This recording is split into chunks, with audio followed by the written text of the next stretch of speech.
말씀 보도록 하겠습니다. 말씀은 창세기입니다. 창세기 19장 12절부터 23절까지 말씀입니다. 창세기 19장 12절부터 23절까지. 조카 롯이 소돔 성문에 앉아 있을 때 두 천사가 소돔에 도착하게 됩니다. 당시 조카 롯은 아브라함으로부터 손님 대접하는 법, 또 나그네를 잘 대접하는 법을 배웠습니다. 조카 롯은 두 천사를 잘 영접하고 자기 집에서 극진하게 대접을 합니다. 당시 조카 롯은 소돔성의 상당한 유력자로 예상이 됩니다. 일단 19장 1절에 보면 롯이 소돔 성문에 앉아 있다고 하는데 이것은 그가 재판관 정도의 위치에 있는 사람으로 볼 수 있습니다. 또한 롯의 삼촌 아브라함은 소돔과 고모라 백성이 포로로 끌려갔을 때 구원하여 준 사람입니다. 그리고 소돔과 고모라 왕들이 이 아브라함에게 감사를 할 정도로 가나안 땅에서 아브라함의 이름과 명성은 상당히 높았습니다. 그러므로 아브라함의 조카 롯은 삼촌 때문에 소돔에게 무시 못할 위치에 있었을 가능성이 큽니다. 그런데 여러분 창세기 19장을 읽어보면 유력자 롯이 성적으로 타락하여 눈이 뒤집힌 소돔 사람 앞에 너무 허약하게 무너지는 것을 우리는 보게 됩니다. 두 천사를 성폭행하고자 하는 이 무리들 앞에 롯은 두 딸을 대신 주겠다고 하며 이 사태를 막아보려고 해도 성욕에 빠진 자들 앞에 전혀 통하지 않았습니다. 오히려 롯을 향해서 이 악한 소돔 사람들은 이렇게 말합니다. 19장 9절에 보면 그들이 이르되 너는 물러나라. 또 이르되 이 자가 들어와서 거류하면서 우리의 법관이 되려 하는도다. 이제 우리가 그들보다 너를 더 헤아리라 하고 롯을 미치며 가까이 가서 그 문을 부수려고 하는지라 라고 되어 있습니다. 소돔 사람들은 자기들을 포로에서 구원해 준 이 아브라함의 조카이자 또 성문에서 법을 집행하는 유력자 롯을 철저하게 무시합니다. 오히려 롯을 향해서 이자가 들어와서 거류하면서 우리의 법관이 되려 한다라고 말을 합니다. 이 말은 롯이 본래 소돔 사람이 아닌 외부에서 들어온 사람이라기 때문에 멸시하는 것입니다. 여러분 19장 7절을 보면 롯은 소돔 사람을 향해서 이렇게 얘기합니다. 19장 7절에 내 형제들아 일어나가 행하지 말라라고 합니다. 지금 롯은 소돔 사람들에게 뭐라 그럽니까? 내 형제여라고 얘기합니다. 근데 정작 소돔 사람들은 롯을 외부인으로 취급하면서 인정해주지 않는 겁니다. 또한 소돔 사람들은 권위를 완전히 무시하는 자들입니다. 성문 앞에서 도시 치안을 담당하고 있는 이 유력자 롯에 대해서 완전히 무시하고 전혀 무서워하지도 않습니다. 한마디로 말하면 어떤 권위도 인정하지 않고 자기 정욕을 채우는 데 급급한 짐승 같은 자들입니다.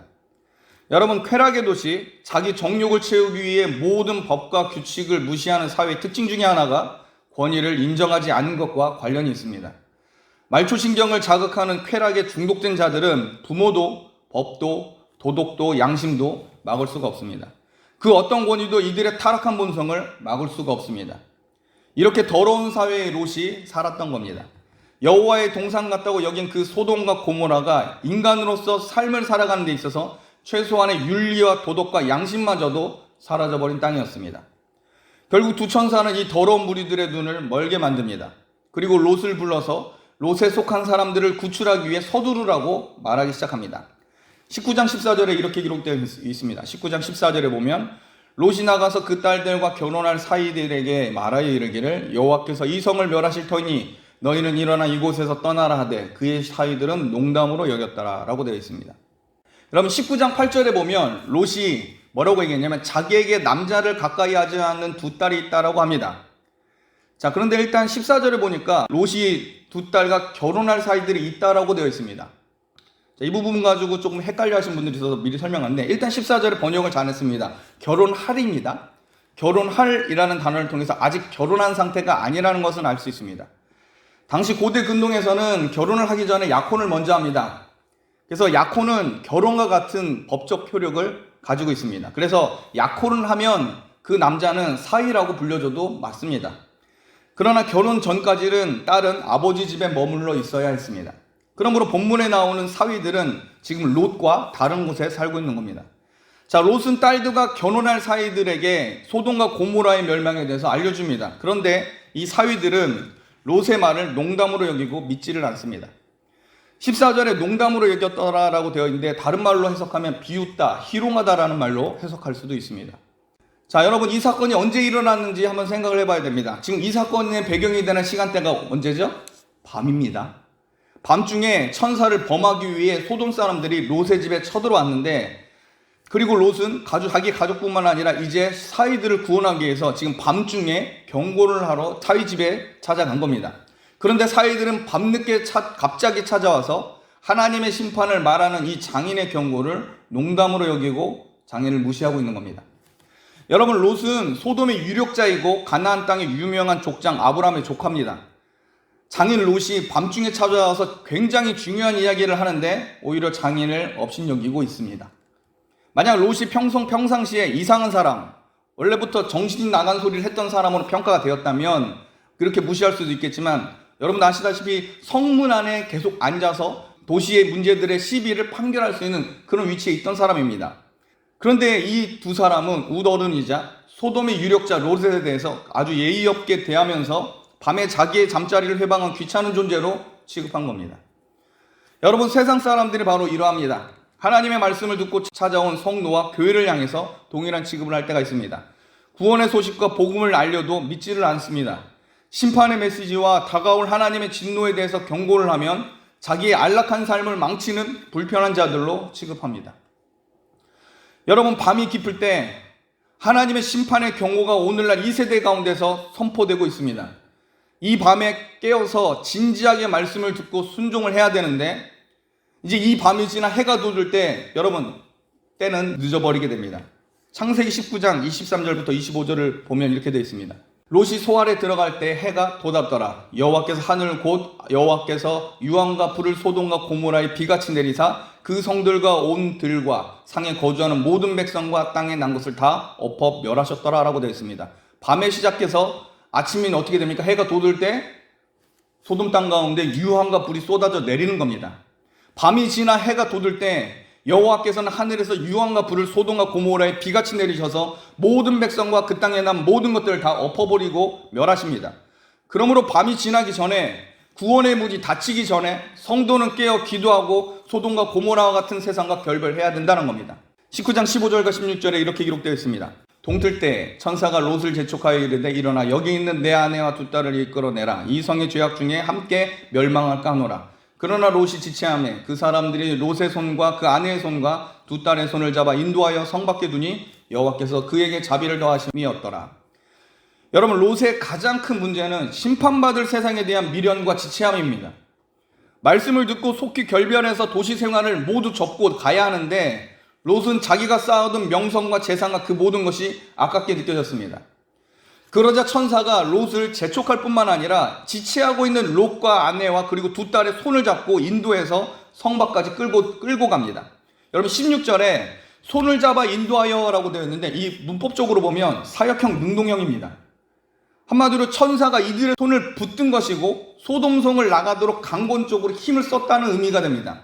여러분, 롯은 어쩌면 나갈 생각이 없었을지도 모릅니다. 이 롯은 소돔을 떠날 생각이 없었을 가능성이 크다는 말입니다. 밤이 지나서 동이 트고 있는데도 주저하고 어떻게 해야 할지 모르고 있는 상황인 겁니다.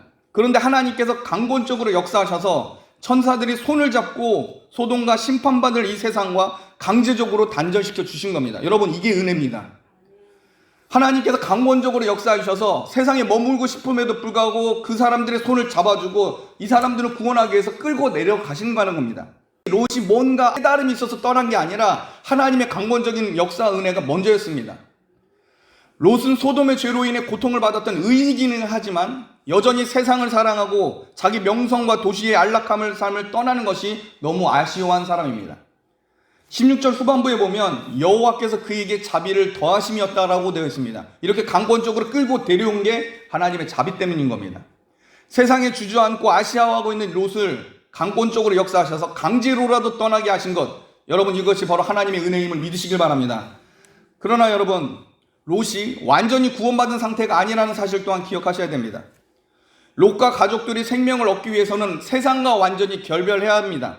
소돔성은 빠져나왔는데 그들 마음 가운데 있는 이 소돔은 아직도 그들 가운데 역사하고 있었습니다. 그래서 천사는 소돔을 빠져나온 롯과 가족들에게 생명을 보존할 수 있는 방법을 다시 제시하고 명령합니다. 19장 17절 말씀 우리 한 목소리로 같이 읽겠습니다. 그 사람들이 그들을 밖으로 이끌어낸 후에 이르되 도망하여 생명을 보존하라. 돌아보거나 들에 머물지 말고 산으로 도망하여 멸망함을 면하라. 여러분, 강권적으로 소돔성에 끌고 나가는 것도 하나님의 자비입니다. 그러면서 천사는 마지막으로 한 번 더 얘기합니다. 도망하여 생명을 보존하라라고 명령합니다. 중요한 건 도망을 해야 된다는 겁니다. 그러면서 어떻게 도망을 해야 하느냐에 대한 내용을 강한 명령조로 세 가지 선포합니다. 17절을 보면 돌아보지 말라라는 겁니다. 그리고 들에도 머물지 말라라는 겁니다. 그리고 산을 향해 도망해야 합니다. 그래야 살 수 있습니다.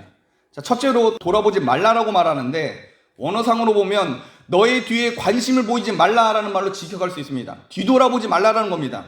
너 뒤에 있는 것들에 대해서 관심을 가지지 말라라는 뜻인데, 소돔에 대해서, 세상에 대해서 뒤를 돌아보지 말고 관심 가지지 말고 도망가라고 말하는 겁니다. 그런데 이 명령을 듣지 않고 세상을 향해 뒤돌아본 롯의 아내는 결국 소금 기둥이 돼버립니다. 둘째로 들에 머물지 말라라고 합니다. 들에 해당되는 히브리 단어가 키카르인데, 이것은 우리가 아는 그냥 들판을 말하는 게 아닙니다. 이 키카르는 요단 땅의 비옥한 초원을 가리키는 단어입니다. 세상을 피하여 도망을 하는데 도중에 세상의 물질과 세상의 풍요함에 사로잡혀서 거기에 머물지 말라라는 말입니다. 여러분, 하나님을 향해 세상의 돋비처인 교회를 향해서 몸과 영혼을 의탁하기 위해서는 세상의 풍요한 초원에 머물지 말고 곧바로 여호와의 산으로 도망을 가야 합니다. 그런데 많은 사람들이 세상이 영원할 것 같아서 자기가 살아온 온 삶을 세상의 풍요함을 쫓다가 심판을 받는 경우가 많이 있습니다.